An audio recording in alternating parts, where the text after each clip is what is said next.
Paano nabuhay ang mga sinaunang tao noong wala pa silang apoy para magluto, magpainit o magtaboy ng mababangis na hayop?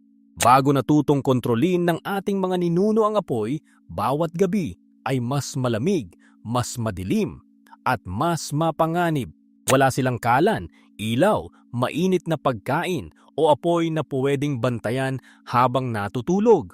Pero hindi ibig sabihin na wala silang paraan upang mabuhay. Ang mga pinakaunang miyembro ng human family ay nanirahan sa mga lugar na may sapat na tubig, halaman, prutas, ugat, buto, insekto at mga hayop na maaaring mapagkunan ng pagkain.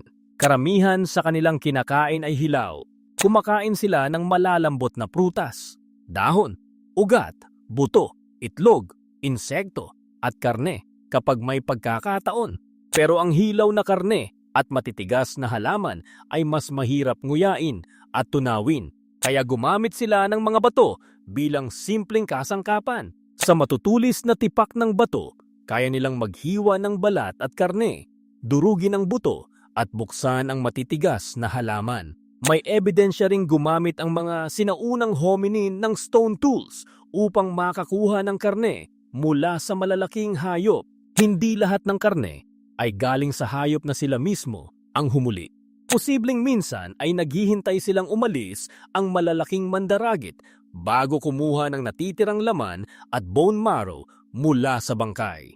Kailangan nilang kumilos bilang isang grupo dahil mas ligtas ang maraming matang nagbabantay kaysa sa isang taong nag-iisa. Habang may naghahanap ng pagkain, maaaring may ibang nakamasid sa paligid para sa mga leon, hyena, ahas at iba pang panganib. Sa gabi, pumipili sila ng lugar na mas mahirap lapitan ng mandaragit. Maaaring gumamit sila ng mga puno, mabatong lugar, natural na silungan o bungad ng kuweba kapag ligtas itong tirhan. Pero hindi lahat ng sinaunang tao ay permanenteng nanirahan sa kuweba. Madalas silang kailangang lumipat kasunod ng tubig, panahon, halaman at mga hayop na pinagkukunan nila ng pagkain. Wala rin silang apoy para magpainit sa malamig na gabi. Kaya mas mahalaga ang pagpili ng klima, natural na silungan, pagkakadikit-dikit ng grupo, at anumang simpleng sapin na makatutulong laban sa hangin at lamig. Kapag kumidlat at nagkaroon ng natural na wildfire, malamang na kinatatakutan muna nila ang apoy tulad ng ibang hayop.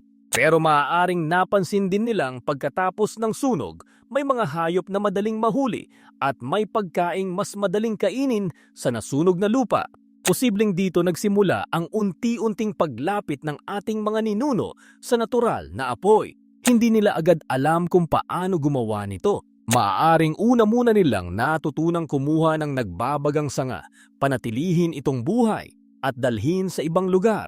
Paglipas ng napakahabang panahon, natutuhan nilang kontrolin ang apoy at gumawa ng ligtas na lugar para rito. Binago nito ang kanilang pagkain dahil naging mas malambot, mas ligtas, at mas madaling tunawin ang maraming halaman at karne. Nagbigay rin ang apoy ng init, liwanag, proteksyon laban sa ilang mandaragit at lugar kung saan maaaring magsama-sama ang grupo. Pero bago dumating ang lahat ng iyon, nabuhay ang ating mga sinaunang kamag-anak dahil marunong silang makibagay, gumamit ng bato, maghanap ng pagkain, pumili ng ligtas na lugar at makipagtulungan sa isa't isa. Hindi apoy ang una nilang pinakamahalagang sandata, kundi ang kakayahang mag-isip, magmasid at mabuhay bilang isang grupo. Ikaw, kung mabubuhay ka noon ng walang apoy, hilaw na pagkain kaya ang unang problema mo o iyong walang mainit na kape pagkagising, tuklasin natin ang mga bagay na hindi mo akalaing may paliwanag. Follow Johan Explains at Kita Kits sa susunod na video.